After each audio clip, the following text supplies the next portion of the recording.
Most people think they don't sound professional because their English is not good enough. Yeah, I used to think that too. But here's the truth. It's not your English, it's how you use it. Really? Because sometimes I know the words, but when I speak at work, it still sounds basic. Exactly. That's the problem. You say things like, I want to talk about this. I need to finish this. Can we talk about this later? And technically they are correct. But they don't sound professional? They sound simple, and in a work environment, simple can sometimes feel unclear or weak. That explains a lot. Because in meetings, I feel like other people sound more confident even when they say less. That's because they don't use harder words, they use better structure. Better structure? Yes, instead of saying, I want to talk about this, they say, I'd like to discuss this. Same idea, different impact. Wow, that already sounds more professional. Exactly. And here's something important. You don't need big vocabulary. You don't need perfect grammar. You just need to know how to upgrade the English you already have. So it's not about learning more, it's about using better? That's the shift. In today's episode, we're going to show you how to take your everyday English and turn it into professional business English using simple phrases you can start using today. I like that, because I don't want to memorize complicated words anymore. You don't have to. Think about your last day at work. Maybe you had a meeting. Maybe you wrote an email. Maybe you talked to your manager. Now imagine saying the same things but sounding more confident, more clear, more professional. That would change everything. It would. So stay with us, because in the next few minutes, you'll learn simple phrases that can instantly make you sound more professional in meetings. No complicated words, just clear, practical English you can start using right away. And trust me, you're going to hear things you can start using today. Let's get started.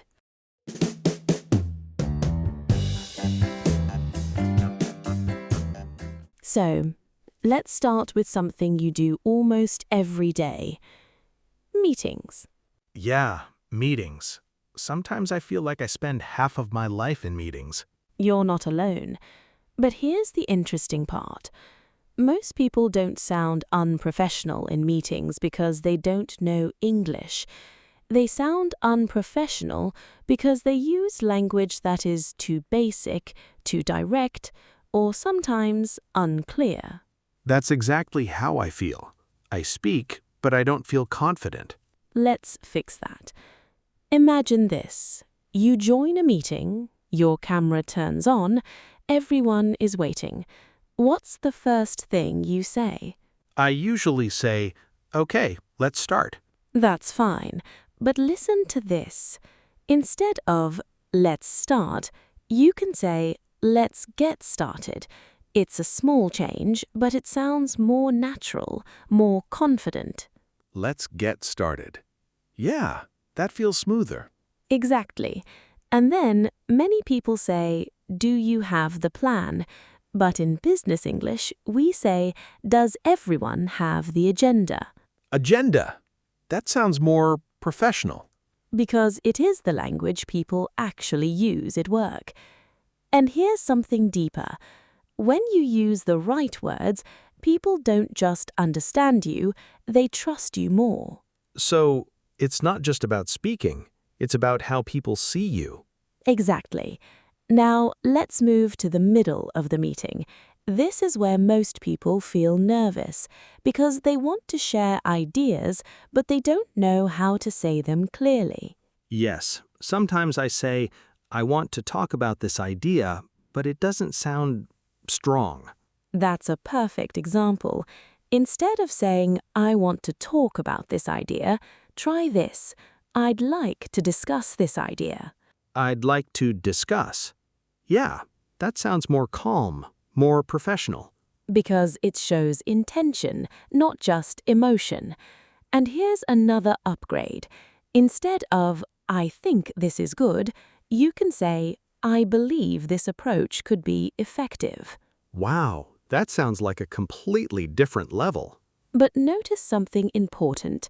These are not difficult words, they are just better choices. Now, let's talk about something real. What happens when you don't understand something in a meeting? Honestly, sometimes I just stay quiet. A lot of people do that, but silence doesn't help you grow. Instead of saying nothing or saying what, you can say, I'm sorry, could you clarify that? Clarify. That sounds polite. Because it is, and it shows something very important. You are engaged, you are listening, you care about understanding. That feels much better than just staying quiet. Now, let's talk about the end of the meeting. This is where many people lose their impact. They just say, okay, we're done. Yeah, I've said that before. Instead, try this. Let's wrap up. Let's wrap up. That sounds more structured. Exactly. And then add clarity. Let's look at the next steps. Next steps. So everyone knows what to do next. Yes, because a good meeting is not just about talking, it's about moving forward. Now, let me tell you something important. It's not about memorizing phrases. It's not about trying to sound perfect. It's about being clear, being calm, and choosing better words in the moment. So, even if my English is not perfect, I can still sound professional? Absolutely, because professionalism is not about complexity, it's about clarity. Think about this. How many times did you have a good idea, but you didn't say it because you weren't sure how to say it in English? Many times. And how many opportunities did you miss, not because you weren't capable, but because you didn't sound confident? That's true. That's why this matters. We're not just learning English, we're learning how to express our value. So, let's quickly recap in a simple way. Instead of saying, let's start, you can say, let's get started. Instead of saying, plan, use the word agenda. Instead of saying, I want to talk about, you can say, I'd like to discuss. Instead of saying, what, a better way is, could you clarify that? Instead of saying, we're done, you can say, let's wrap up. And instead of asking, what next, you can say, next steps. Simple changes, but big difference. Exactly. Now, meetings are just one part of your workday, but there's something you probably do even more, writing emails. Oh, emails. That's where I struggle the most. You're not alone.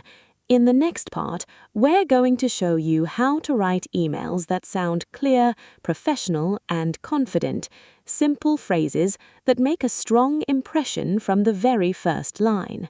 Because sometimes writing is even harder than speaking. Exactly. So stay with us. This next part will change the way you write at work. Now, let's talk about something you probably do every single day.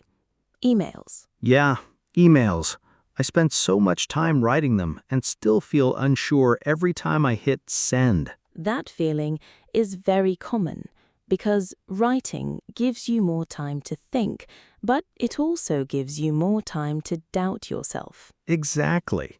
Sometimes I write a sentence, then delete it, then write it again, and still feel like it's not good enough. Let me tell you something important. You don't need to sound perfect in emails. You just need to sound clear, respectful, and intentional. Let's start with the opening. Most people write something like, hello, how are you? And then they don't know what to say next. That's me. I always feel like I'm wasting time in the first line. Because in business communication, clarity is more important than small talk. Instead of starting with, hello, how are you?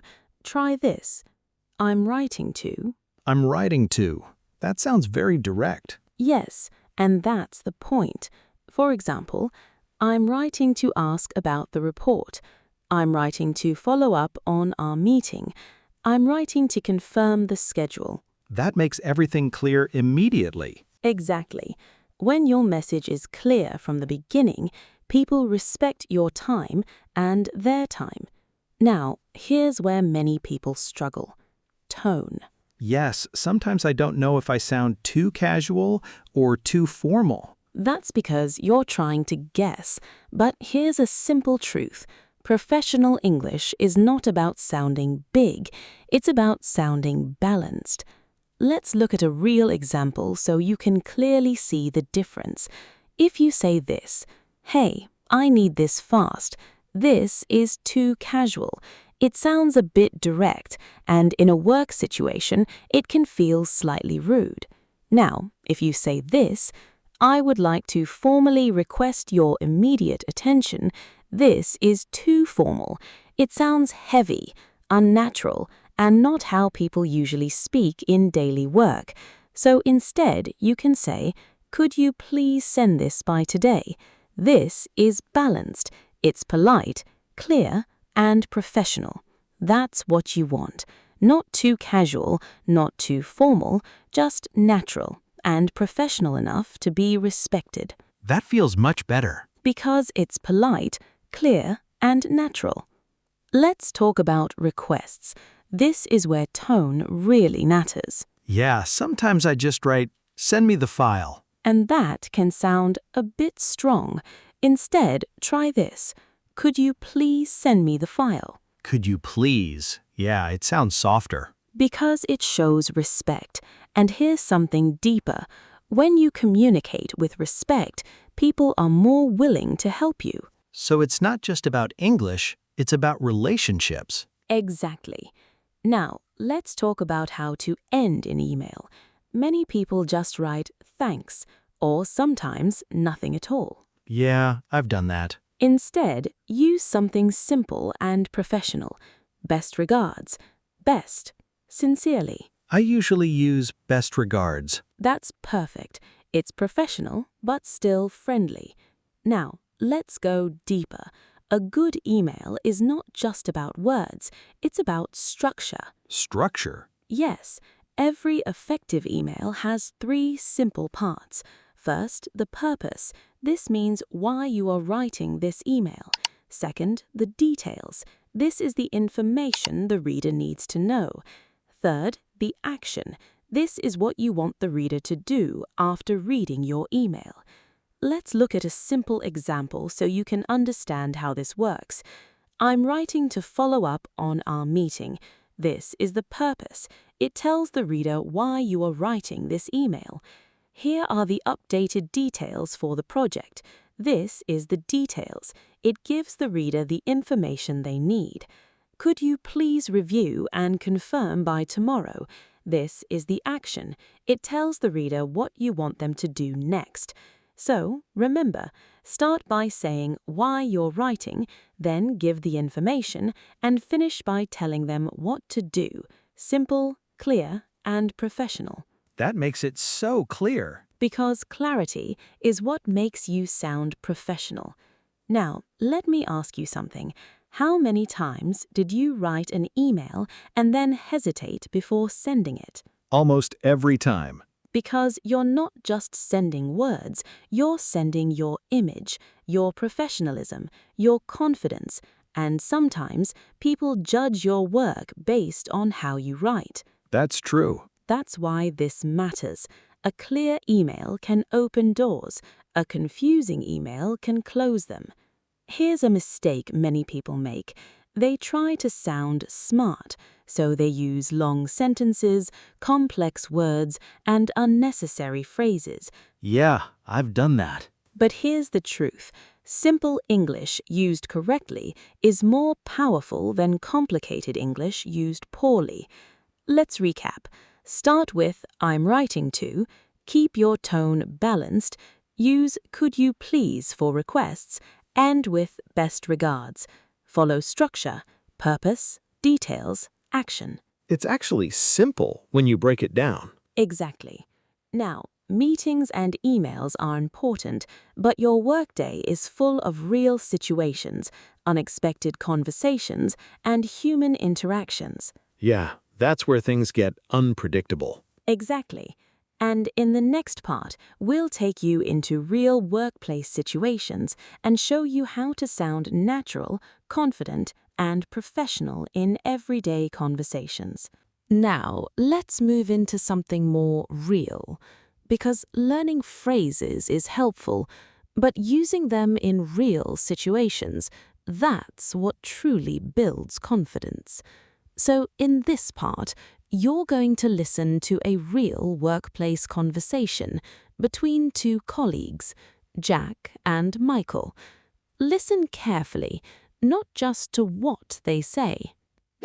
Hey, Jack, do you have a minute? Yeah, of course. What's up?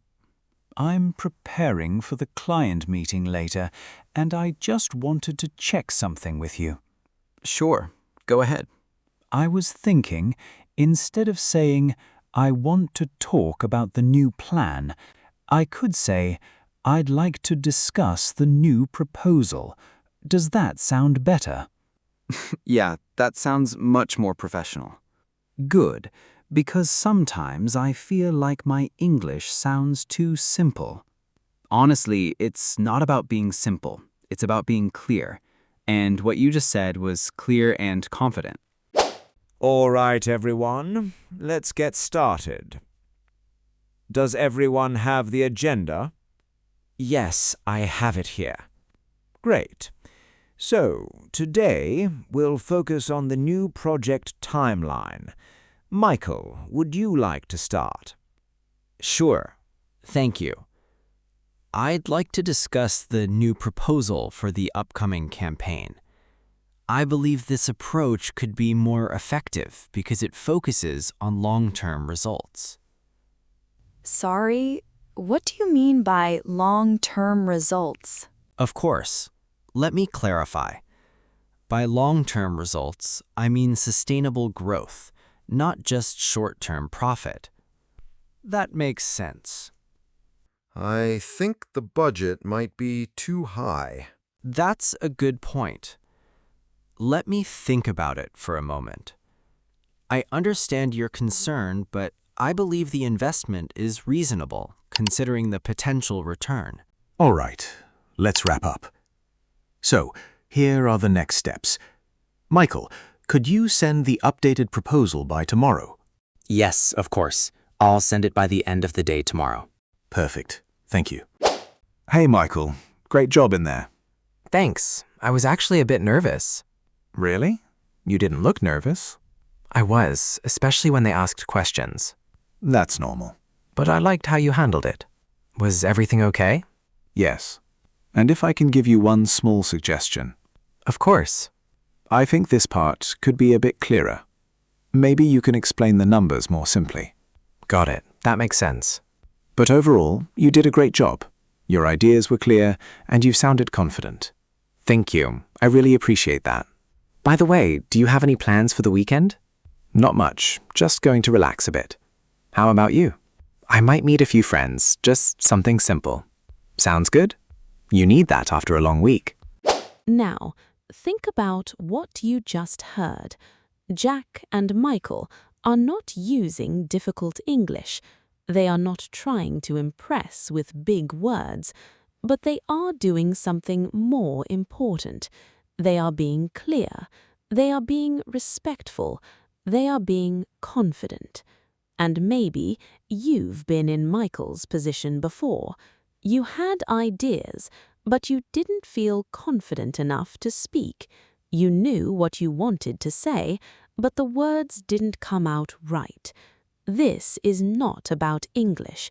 This is about giving your ideas a voice. Let's quickly recap what we learned from Jack and Michael. I'd like to discuss sounds more professional than I want to talk about. Let me clarify helps you explain clearly. Let me think about it gives you time to respond. Let's wrap up closes the meeting professionally. Next steps creates direction. This part could be clearer, gives constructive feedback. Simple phrases, real situations, real impact. So, Now you've seen how to speak in meetings, how to write emails, and how to handle real workplace situations. But there's one thing that connects all of them: your mindset. In the next part, we'll show you how to think differently so you can sound confident even when your English is not perfect. So now, you've learned how to speak in meetings, how to write emails, and how to handle real situations at work. But let me ask you something. Why do some people with simple English still sound confident? Yeah, I've seen that. They don't use big words, but they still sound strong. Because the difference is not English, it's mindset. Most people think, I need perfect English to sound professional, but that's not true. You don't need perfect English, you need clear ideas. So even if I make mistakes, I can still sound professional? Yes, because people don't focus on your grammar, they focus on your message. You don't need to answer immediately. Instead, you can say, "That's a good question. Let me think about it." That helps me feel calmer. You sound more confident. Don't try to impress with big words. Try to connect with clear communication. That feels more natural. Exactly, because people remember clarity, not complexity. You already know enough English to sound professional. You just need to use it better. Listeners, if you learned something today, subscribe to Focus English with Cece channel and comment below which phrase you will use in your next meeting. Just start with one phrase. That's enough for today. We'll see you in the next episode. Bye for now.